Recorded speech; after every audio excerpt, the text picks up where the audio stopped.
ሰላም ጤና ይስጥልኝ ተመልካችና አድማጮች የቻናል ቤተሰብ ተከታታዮች በዛሬው ዕለት መንግስት ያቀረበላቸውን የሰላም ጥሪ ተቀብለው ይገባሉ። የወልቃይት ጠገዴ ሰቲት ሁመራ አዲስ ተመራቂዎች አሉ። እነዚህን ጉዳዮች በዋነኛነት የምንዳስሳቸው ይሆናል። እንዲሁም መንግስት ህግ የማስከበር ዘመቻ በወሰደው የተደመሰሱ አሉ። እሱንም እናነሳለን። አዲስ የሆናችሁ ሰብስክራይብ ቢሆንሽ ላይክ ሼር ማድረጋችሁን እንዳትረሱ። እጅግ በሚገርም ሁኔታ በዛሬው በአማራ ክልላዊ መንግስት በወልቃይት ጠገዴ ሰቲት ሁመራ ዞን በማይካድራ ከተማ የተከዜ ዘብ የፖሊስ አባል ለተከታታይ ቀናት ሲወስዱት የቆዩትን ወታደር ስልጠና በዛሬው በደማቅ ሁኔታ አስመርቋል። እነዚህ ተመራቂዎች ለህወሓት ራስ ምታት ለክልሉም ብሎም ለዞን ደግሞ ከፍተኛ የሰላም ማረጋገጥ አይነተኛ ሚና እንደሚጫወቱ ከፍተኛ እምነት ተጥሎባቸዋል። የተከዜ ዘቦች ሰላምን ካረጋገጡ በኋላ በአንድ እጃቸው ልማትን በአንድ እጃቸው ሰላም በማስጠበቅ የአካባቢውን ሰላም በከፍተኛ ሁኔታ ኃላፊነታቸው እየተወጡ ይገኛሉ። ቀሪ ወንድሞች ደግሞ ከነዚህ በመማር በተለይ በሀሳብ ልዩነት ጫካ የገባችሁ ወደ ሰላም ዙራችሁ ፊታችሁን የአካባቢውን ሰላም ታረጋግጡ ዘንድ ጥሪያችን ማስተላለፍ እንፈልጋለን። ከዚህ አያይዘን በዋነኛነት ከምንመለከትባቸው ጉዳዮች በርካታ ታጣቂዎች ሊቦከምከም ተብሎ በሚታወቀው ቀጠና መንግስት ያቀረበላቸውን ሰላም ጥሪ ከዚህ በፊት ተቀብለው ገብተዋል። ቀሪ ወንድሞቻችን ደግሞ በዚሁ ቀጠና የቀሩት በዛሬው ታህሳስ 7 2018 ዓመተ ምህረት መንግስት ያቀረበላቸውን የሰላም ጥሪ ተቀብለው ገብተዋል። ጉዳዩ እንደሚመለከተው አቀርብላቸው በደቡብ ጎንደር ዞን ሊቦከምከም ወረዳ የታጠቁ ኃይሎች የመንግስትን የሰላም ጥሪ ተቀብለው እየገቡ መሆኑ ተረጋግጧል። የደቡብ ጎንደር ዞን ዋና አስተዳዳሪ አቶ ጥላሁን ደጀኔ የ74ኛ ክፍለ ጦር አዛዥ ኮሎኔል አሸናፊ የመንግስትን የሰላም ጥሪ ተቀብለው የመጡ ታጣቂ ኃይሎች አቀባበል አድርገዋል። አቶ ጥላሁን ደጀኔ ሰላምን መርጠው በመጡ ታጣቂ ኃይሎች ላይ የማይደሰት ኢትዮጵያዊ እንደማይኖር ገልጸው ባሳለፍነው የግጭት ጊዜ የጠላት ፈረስ ሁነን እንዳናገለግል ልንረዳ ይገባል ብለዋል። ይህን እድል ሳያገኙ የሞቱ በቀደም ወንድሞቻችን እናዝናለን ያሉት አቶ ጥላሁን የድሉን ተጠቃሚ እንኳን ደስ አላችሁ ብለው ቀጣይ የሚኖራቸውን ስልጠና በአግባቡ እንዲከታተሉ አሳስበዋል። ጽንፈኝነት ዘረፋና እገታ ህሊና እረፍት የሚነሳ ተግባር ነው ያሉት አቶ ጥላሁን ሌሎች ታጣቂ ኃይሎችም የመንግስትን ሰላም ጥሪ ተቀብለው እንዲገቡ ጥሪ አቀርበዋል። እንኳን ደህና መጣችሁ ያሉት የ74ኛው ክፍለ ጦር አዛዥ ኮሎኔል አሸናፊ ብርቄ የጠላትን አጀንዳ ትተን የሀገራችን ሉዓላዊነት በጋራ ማስጠበቅ ይኖርብናል ብለዋል።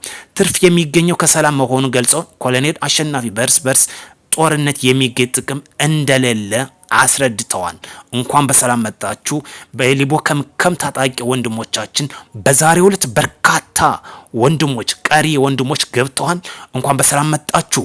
መንግስት ለሰላም በሩ ሁሌም ክፍት መሆኑን አስገንዝቧል። እኛም ደግሞ በበኩላችን ለሰላም ያለው ዋነኛ ትልቅ ሚና ሰላም ካለ ልማት አለ፣ ሰላም ካለ እድገት አለ። ለዚህ ደግሞ ይህ መንግስት የዘረጋውን ሰላም አማራጭ ስለተጠቀማችሁ በእጅጉ እናመሰግናለን።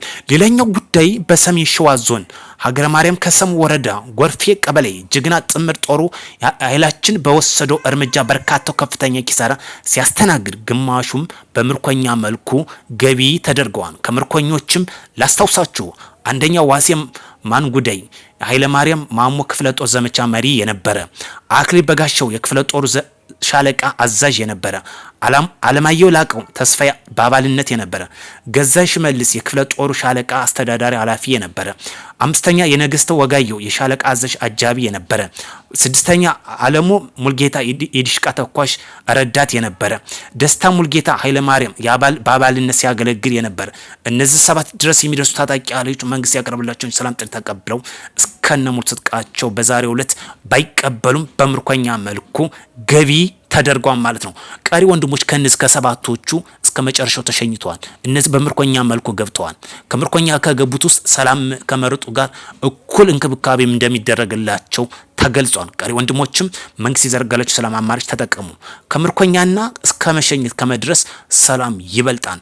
በሰሜን ወሎ ዞን ራያ ቆቦ ወረዳ ፋኖ እና አዲስ ቅኝት በቀበሌ ሲንቀሳቀስ በነበረው የፋኖ ቡድን ላይም በተወሰደው እርምጃ ቡድኑ ሰብአዊና ቁሳዊ ኪሳራ እንደደረሰበትም ተገልጿል። ቀሪ ወንድሞቻችን ከዚህ ጥፋት እንድትድኑ መልእክታችን ማስተላለፍ እንፈልጋለን።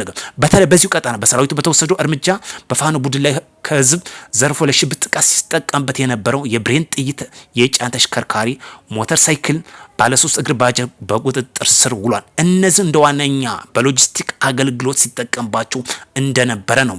ሞተር ሳይክል ባጃጅና እንዲሁም የተለያየ የጭነት መኪኖች ሲጠቀምበት የነበሩትን ገቢ ማድረጉ ተገልጿል ማለት ነው።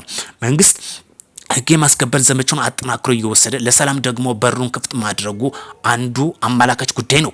በማዕከላዊ ጎንደር ዞን በሌላኛ መረጃ ደግሞ ደንቢያ አካባቢ ሲንቀሳቀሱ የነበሩ የፋኖ ቡድን ላይ ታጣቂ ኃይሎች የመንግስትን ሰላም ጥሪ በመቀበል ዛሬም ቡድን እየገቡ ነው። ታጣቂዎቹም የደረሰውን የሰላም ስምምነት ተቀብለው ሲገቡ የቆላ ድባ ከተማ አስተዳደር የመንግስት የሰላም ስራ ኃላፊና ሀገር ሽማግሌዎችም አቀባበል እያደረጉ ይገኛሉ። በተለይ መንግስት የደረሰውን የሰላም ስምምነት ከአማራ ፋኖ ብሔራዊ ድርጅት ማለት ነው እንዲሁም ከአማራ መንግስታዊ ድርጅት በአጠቃላይ በአማራ ብሔራዊ ክልላዊ መንግስትና በአማራ ፋኖ ህዝባዊ ድርጅት መካከል የደረሰውን የሰላም ስምምነት መሰረት በማድረግ በርካታ ታጣቂዎች እየገቡ መገኘቱ በዛሬው ዕለት እጅግ ደስ የሚል ነው። ይህም ሰላም እንግዲህ በሩ ክፍት መሆኑ እንደሚቀጥልም ሌላኛው መረጃ እየተመላከተ ይገኛል። እዚህ ጋር ይዘን ከምናነሳበት በሰሜን ወሎ ዞን ራያ ቆቦ ወረዳ በፋኖ ቡድን ላይም ሊደርስ የነበሩ ተተኳሽ በጸጥታ ኃይሉ በቁጥጥር ስር ውሏል። እጅ አልሰጥም ያሉትም እርምጃ ተወስዶባቸው ይህ አሳዛኝ እርስ በርስ ጦርነት ሊቆም ያስፈልጋል። ስለዚህ ቀር ወንድሞቻችን ለሰላም ፊታችሁን አዝሩ። በዚህ ተተኳሽም እንግዲህ በቁጥጥር ስር ነው የዋሉት። በአሲሱ ቅጥቅጥ እንግዲህ በታች በሚደረገው በስር በመክተት እንግዲህ ሊያስተላልፉት የነበረውን ነው የተተኳሽ ጥይቶችን በቁጥጥር ስር ያሉት ከራሳቸው ለዚህ ሎጂስቲክ አብረው ተሳታፊ ከሆኑት ጋር ማለት ነው።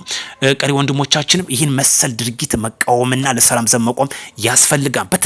በተለይ በዋነኛነት ከምንመለከተው ካነሳናቸው ነጥቦች ማለት ነው የተከዜ ዘቦች ከፍተኛ ሚና ከሚጫወቱት አንዱ እና በዋነኛነት እነሱ ተጠቃሽ ናቸው። በተለይ የዋትን አከርካሪ በመስበር የዞኑ ከፍተኛ ሰላም በማረጋገጥ እንዲሁም ደግሞ በትጥቅም በስልጠናም በምርቃትም እየተሳተፉ ከሚገኙበት ዋነኛ ናቸው። ህወሓት ከሚፈልገው ወልቃይት ጠገዴ ሰቲት ሁመራ ዞን ራያን በአጠቃላይ ጠቅሎ መገንጠል የሚለውን አባዜ የያዘውን አከርካሪ አጥንቱን በመስበር ሰላሙን ያስጠበቀበት ዋነኛ ተጠቃሽ ነው። ለዚህ ደግሞ በዛሬው ዕለት የተመረቁት አንዱና ዋነኛ ከፍተኛ ኃላፊነታቸው እንደሚወጡ እምነት የተጣለበት ነው። ውድ ቻናል ቤተሰብ ተከታታዮች አዲስ ሆናችሁ ሰብስክራይብ፣ ቤተሰቦች ላይክ፣ ሼር ማድረጋችሁን እንዳትረሱ። ሰላም ለሁሉ፣ ሰላም ለሀገራችን ብሎም ለክልላችን ያድርግ። ጦረኝነት ለማንም አይጠቅምም። መንግስት የዘረጋውን የሰላም አማራጭ መጠቀም እጅግ አትራፊ ያደርገናል። ዛሬ ታህሳስ 7 2018 ዓመተ ምህረት አማራጭ ከተጠቀሙት ዋነኛ በደቡብ ጎንደር ዞን በተለይ ሊቦ ከምከም በርካቶች ገብተዋል። እንዲሁ በማዕከላዊ ጎንደር ዞን ገብተዋል። ሌላኛው ደግሞ በወልቃይት ጠገዴ ሰቲት ሁመራ ዞን በዛሬው የተመረቁት አንዱና ዋነኛው ሌላኛው ጉዳይ ደግሞ በሰሜን ሸዋ ዞን ሀገር ማርያም ተብሎ በሚታወቀው ህግ ማስከበር ዘመቻ በተወሰደው ሲሸኙ ቀሪዎች ደግሞ በመርኮኛነት ገቢ የተደረጉትን በዋነኛነት የተመለከትናቸው አጀንዳዎች ናቸው። በሌላ መረጃ ተመልሰን እስክንገናኝ ውድ ቻናል ቤተሰብ ተከታታዮች አዲስ ሆነ ሰብስክራይብ፣ ቤተሰቦች ላይክ፣ ሼር በማድረግ ተጠብቁን ዘንድ በአክብሮት እየጠየቅን መልካም ጊዜ እንዲሆንላችሁ ከወዲሁ ተመኘን።